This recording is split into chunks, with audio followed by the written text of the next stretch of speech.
Ever been haunted by thoughts of someone? It's like their memory has carved out a permanent home in your mind, turning over every waking moment, and even some of those deep in sleep, with reflections, what-ifs, and remembered conversations. This isn't your typical stroll down memory lane, where nostalgia sweetly colors the past. No, this is more intense, more persistent. You find yourself dissecting every interaction, word by word, looking for meanings that might not even be there. Why do these thoughts cling so stubbornly, refusing to be shaken off? Understanding why someone is always on your mind requires more than a casual glance at your feelings. It demands a deep dive into the often unseen forces driving our emotions and thoughts. Carl Jung, the Swiss psychiatrist, had a profound take on this. He believed that the people who inhabit our thoughts are there for a reason. They are mirrors reflecting parts of ourselves that are longing for attention or transformation. In the spirit of Stoicism, we are reminded that every external event is an opportunity for internal growth. The Stoics would advise us not to shy away from these persistent thoughts, but to engage with them, to question their origin, and to decipher what they reveal about our deepest desires and fears. They teach us that self-awareness is the first step towards mastery over one's life. As Marcus Aurelius, a Stoic himself, once said, "Look within. Within is the fountain of good, and it will ever bubble up if thou wilt ever dig." So, as we explore why you can't stop thinking about someone, consider this an invitation to a journey inward, a challenge to confront and perhaps embrace aspects of yourself that have been ignored or suppressed. This exploration is not just about them. It's about you, your mind, and your path to greater understanding and serenity. What truths might these relentless thoughts unveil? How can they guide us toward becoming more composed, reflective, and fulfilled individuals? Let's find out together. The intriguing world of psychological echoes. Have you ever noticed how certain people seem to leave an imprint on your mind, like footprints on a beach that the tide refuses to wash away? It's not just random or meaningless. There's a reason their presence lingers in your thoughts, even when you're not trying to focus on them. Psychologists like Carl Jung have long explored this phenomenon, suggesting that these recurring thoughts are not about the person themselves, but about what they awaken within us. It's as if your mind is trying to tell you something, using this person as the messenger. The Stoics would urge us to approach this with curiosity rather than resistance. To them, every situation, every thought, is an opportunity to practice clarity and control. Epictetus, one of the great Stoic philosophers, often reminded his students to ask, "What is within my power here?" When someone dominates your thoughts, it's not about fighting the thoughts away, but understanding their purpose. The Stoics would advise us to see these moments not as distractions, but as tools for self-examination and growth. Jung, similarly, believed these recurring thoughts were psychological echoes. The person you can't stop thinking about might have stirred something in your unconscious, a hidden fear, an unresolved desire, or even an aspect of yourself you've ignored. It's as if your mind is replaying their presence like a movie clip, asking you to analyze what they symbolize in your personal story. The Stoics would call this an exercise in self-discipline, urging us to focus not on the external figure, but on the internal reaction they provoke. Because, in the end, the power isn't in the person. It's in what we allow that person to reveal about us. So, when your thoughts keep circling back to someone, think of it as a puzzle rather than a problem. Instead of asking, "Why can't I stop thinking about them?" ask, "What are these thoughts trying to teach me?" Both Jungian psychology and Stoic philosophy point us toward the same answer. Understanding these mental echoes is not about them. It's about uncovering the layers of yourself that have been waiting for your attention. And maybe, just maybe, these echoes are leading you towards something transformative. Why your mind won't let go. The secrets of the unconscious. Think of your mind as a vast ocean. The surface is what you're aware of, your daily thoughts, decisions, and the chatter of your inner voice. But beneath that, in the hidden depths, lies something far more expansive and mysterious, your unconscious mind. This is where much of the real action happens, shaping your behavior, emotions, and even the people who seem to take up residence in your thoughts. Carl Jung described this unconscious realm as a treasure trove of repressed desires, forgotten memories, and archetypal forces. It's not random, it's where your mind keeps the parts of yourself that you haven't yet come to terms with. Now, here's where it gets interesting. When someone keeps appearing in your thoughts, it's often not about them at all. It's about what they've stirred up in those hidden depths. Maybe they remind you of something unresolved, a memory you've buried, or a quality in yourself that you haven't fully embraced. The Stoics would see this as a powerful opportunity for growth. To them, understanding what's within is the key to mastering what's without. Marcus Aurelius, the great Stoic emperor, urged us to dig within. Therein lies the wellspring of good. So, what does it mean when someone triggers this hidden part of you? It could be that they symbolize something your unconscious wants you to face. Perhaps they remind you of a version of yourself you've outgrown, or maybe they embody a trait you admire but haven't developed yet. For example, if you find yourself fixated on someone's confidence, it could be because deep down you want to cultivate more of that in your own life.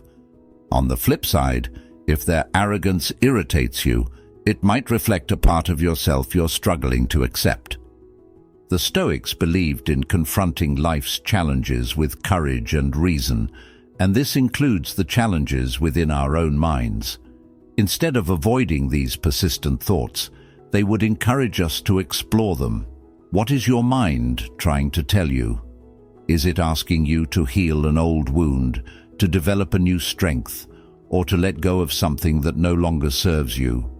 By paying attention to these signals from the unconscious, you can start to bring clarity and direction to your life. This process of self-discovery isn't always easy, but it's incredibly rewarding. The more you understand your unconscious mind, the less power it has to control you without your awareness. And the Stoics remind us that true freedom comes not from controlling external events, but from mastering ourselves. The person lingering in your thoughts isn't there to haunt you. They're there to guide you, to help you uncover the hidden treasures of your own mind. The question is, are you willing to dive beneath the surface to find them? Meet your shadow, the hidden side of who you are. Have you ever noticed how certain people seem to trigger something deep inside you, almost as if they're holding up a mirror you'd rather avoid? Maybe you admire their confidence but feel uneasy about your own self-doubt. Or perhaps their arrogance grates on you, yet a part of you wonders if that's a trait you've repressed in yourself. Carl Jung called this phenomenon the shadow self, the parts of us we hide, deny, or ignore because they don't fit the image we want to project. And more often than not, the people who linger in our thoughts are messengers from this hidden part of ourselves. The shadow isn't something inherently bad or shameful. It's simply the aspects of your personality that you've pushed into the background, either because society, upbringing, or your own ideals told you they didn't belong. Maybe you were taught that being assertive was rude, so you buried your natural boldness. Or you decided early on that vulnerability was a weakness, so you armored up and ignored that side of yourself. But the shadow doesn't disappear just because you've turned your back on it. It waits, and it speaks to you in subtle, often uncomfortable ways. In Stoic terms, the shadow aligns with the idea that true wisdom comes from self-examination and embracing all aspects of our nature. The Stoics believed in amor fati, loving one's fate, including the parts of yourself you might wish were different. They teach us that resisting or ignoring parts of who we are only creates tension, whereas understanding and accepting those parts leads to harmony and growth. Marcus Aurelius wrote, "The impediment to action advances action. What stands in the way becomes the way." In the same vein, the shadow isn't an obstacle, it's a guide. When someone occupies your thoughts, they might be reflecting a part of your shadow that's begging for attention. For instance, if you're drawn to someone's creativity, it could be that your own creative side is yearning for expression. If someone's impatience irritates you, it might be because you're uncomfortable with your own occasional lack of patience. These reactions aren't random. They're signals from your unconscious mind, nudging you toward greater self-awareness. The key is not to fear the shadow, but to explore it. Jung believed that making the unconscious conscious was the path to enlightenment. The Stoics would agree, encouraging us to look within and approach ourselves with honesty and courage. Instead of judging these recurring thoughts about someone, ask yourself, what part of me are they reflecting? What lesson is this shadow trying to teach me? One way to start is by journaling about these feelings. Write about the person who won't leave your mind and the qualities they represent, both good and bad. Notice any patterns that emerge. Another powerful tool is mindfulness. When these thoughts arise, instead of dismissing them, sit with them. Observe how they make you feel and what they might be pointing to in your own life. This practice of self-inquiry, rooted in both Jungian psychology and Stoicism, can transform uncomfortable feelings into powerful insights. It's important to remember that the shadow isn't a flaw, it's a part of you that holds immense potential. By integrating your shadow, you become a more complete, authentic version of yourself. The Stoics remind us that our growth lies not in avoiding discomfort, but in leaning into it. Seneca once said, "No man can live a happy life, or even a supportable life, without the study of wisdom." Understanding your shadow is part of that wisdom. It's the study of yourself. Anima and animus, the inner forces shaping your thoughts. Have you ever felt inexplicably drawn to someone, as though they held a missing piece of your own puzzle? Or perhaps you've been captivated by their energy, the way they express themselves, or the qualities they seem to effortlessly embody. According to Carl Jung, this magnetic pull could be the work of the anima and animus, the symbolic representations of the feminine and masculine aspects of our psyche. These archetypes aren't tied to gender in a strict sense, but represent the balance of qualities within all of us: sensitivity and logic, creativity and strength, intuition and rationality. Jung believed that the anima, the inner feminine, and animus, the inner masculine, are essential for achieving wholeness. They serve as bridges to our unconscious, inviting us to integrate qualities we might lack or suppress. For example, if a man is deeply rational but struggles with emotional openness, the anima might manifest in his psyche, drawing him toward individuals who embody compassion and intuition. Similarly, if a woman is highly nurturing but hesitant to assert herself, the animus might show up in the form of an attraction to confidence and decisiveness in others. The Stoics didn't explicitly speak of anima and animus, but their teachings align with the idea of inner balance. They believed that to live a virtuous life, one must cultivate harmony between seemingly opposing forces: reason and emotion, action and reflection. Marcus Aurelius wrote, "If it is not right, do not do it. If it is not true, do not say it." This call for clarity and intentionality mirrors Jung's idea of integrating these inner archetypes. ensuring that our actions are guided by both heart and mind. So, why does this matter when someone is always on your mind? Jung suggested that our psyche often projects the anima or animus onto others, especially when we're drawn to them. For example, you might see someone as emotionally deep or intellectually stimulating, but in reality, you're responding to a part of yourself they bring to the surface. It's not just about them, it's about what they awaken within you. The Stoics would encourage us to approach these feelings with curiosity rather than attachment, asking, "What is this teaching me about myself?" This projection can create both beauty and challenge. On the one hand, it can help us identify qualities we need to cultivate. On the other hand, it can lead to illusions. When we project, we might idealize someone, seeing them not as they truly are, but as the embodiment of our unconscious desires.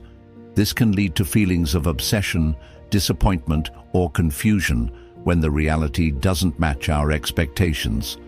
The Stoics would remind us here to focus on what is within our control, our interpretation of the situation and our response to it. Recognizing the role of anima and animus in our relationships isn't about dismissing attraction or connection, it's about deepening our understanding of it. When someone occupies your thoughts, ask yourself what qualities they embody that resonate so strongly.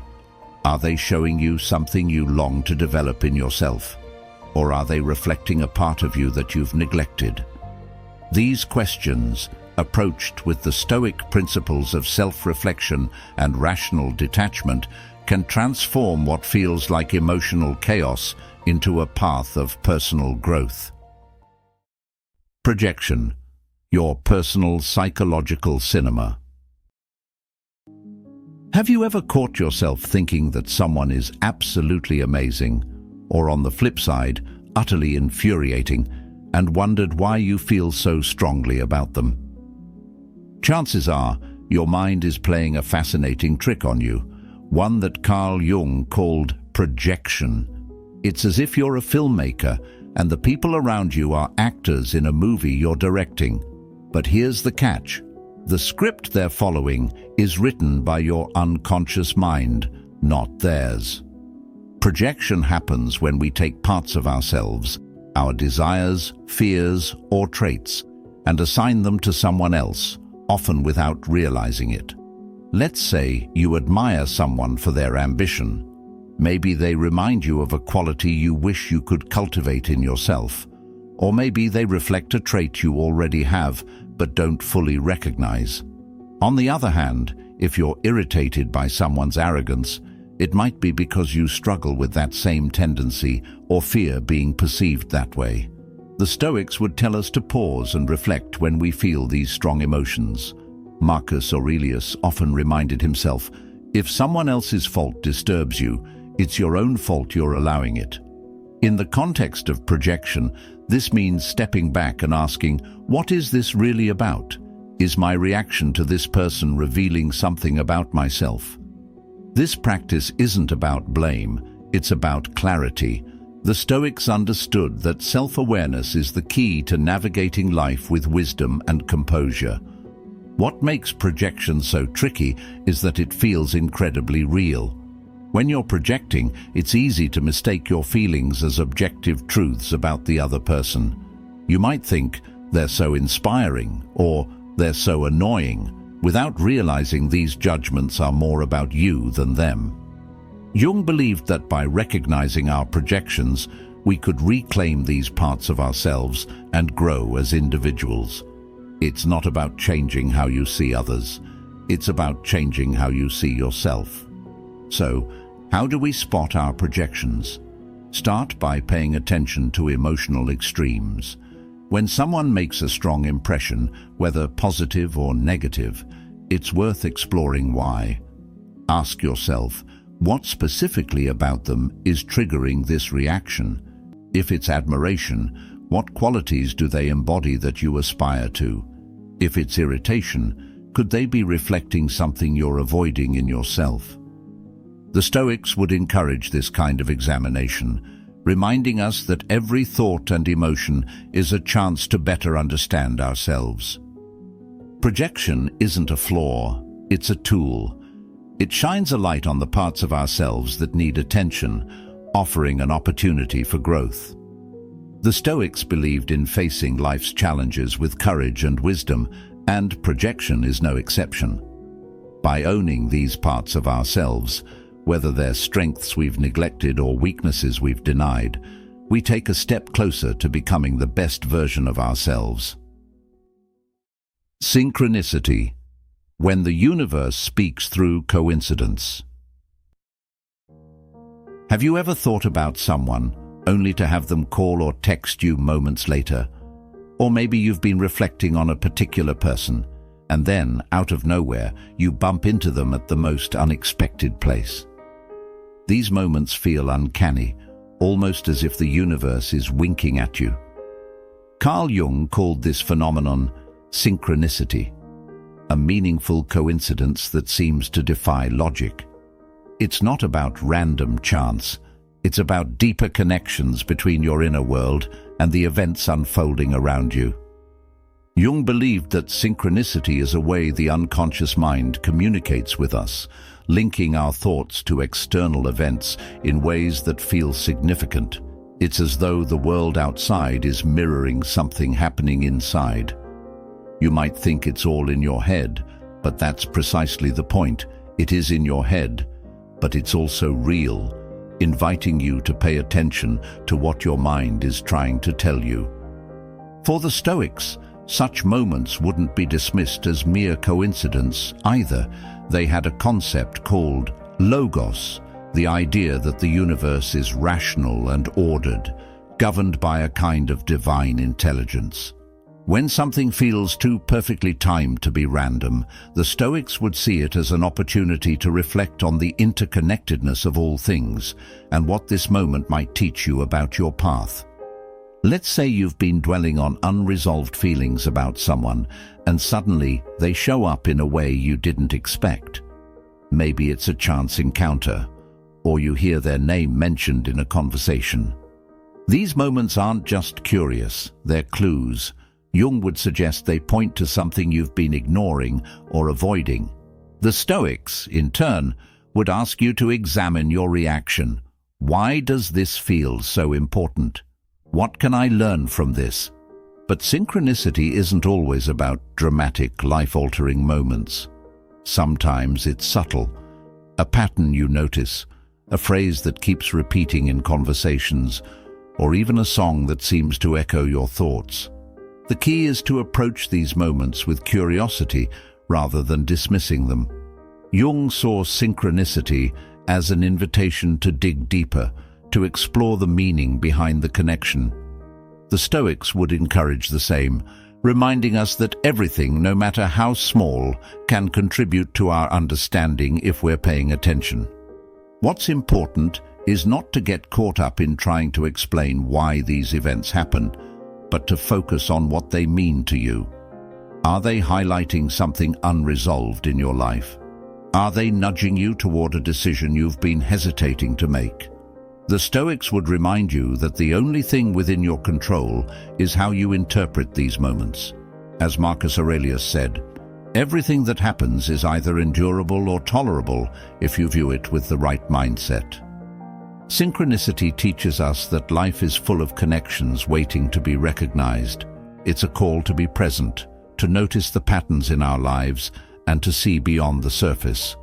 When someone's presence in your thoughts coincides with external events, it's not necessarily a sign of fate in the romanticized sense, but it is a reminder to look inward and reflect. Jung would argue that these moments are bridges between the conscious and unconscious mind. The Stoics would see them as part of the larger order of the universe, offering opportunities for growth and wisdom. So the next time something synchronistic happens, resist the urge to brush it off as a fluke. Instead, pause and ask, what is this trying to tell me? How can I use this moment to better understand myself and my place in the world? These moments, however fleeting, are a chance to step back, connect the dots, and realign with your values and purpose. And maybe, just maybe, they'll lead you to see the world and yourself in a whole new light. Decoding your thoughts. What your thoughts are trying to tell you. Our thoughts are like whispers from a deeper part of ourselves, often subtle but persistent, nudging us to pay attention. When someone occupies your mind, appearing over and over again, it's easy to get stuck wondering about them, but the real question is, what are these thoughts trying to tell you about yourself? Carl Jung believed that these recurring thoughts were never random. They were clues from your unconscious, asking you to reflect, explore, and grow. It's not about figuring out the other person. It's about decoding the message your mind is sending. The Stoics would approach this from a similar perspective. They believed in the power of examining our thoughts, not as passive observers, but as active participants in shaping our inner world. Marcus Aurelius often reminded himself to look inward, writing, "Dig within. Within is the wellspring of good."